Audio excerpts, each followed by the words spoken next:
చిన్నప్పుడు ఈ మురుకులు అంటే అప్పలు మస్తు తింటుండే. ఇప్పుడు చూడు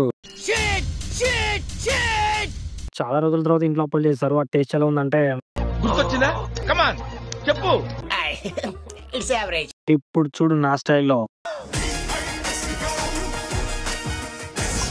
వచ్చేసా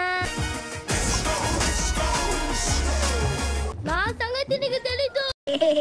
మా అన్న కొడుకొచ్చి నాతోని మజాక్ చేస్తుండు మస్తు నవ్వుతునేవాడు.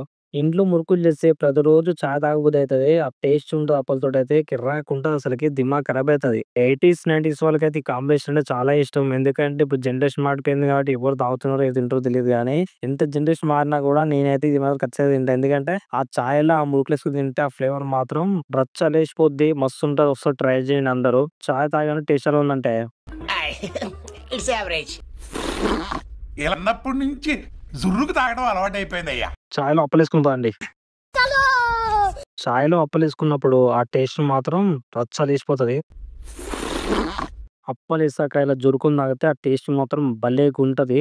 ఇంట్లో అప్పలు చేసినప్పుడైతే చాయ్‌లో అల్లం గాని, ఎలచి గాని ఇలాంటివి మాత్రం ట్రై చేయకండి. ఎందుకంటే అప్పలేసుకొని అప్పలతోని టేస్ట్ బాగుంటది. మిగతా అప్పలేసుకుందాం పదండి.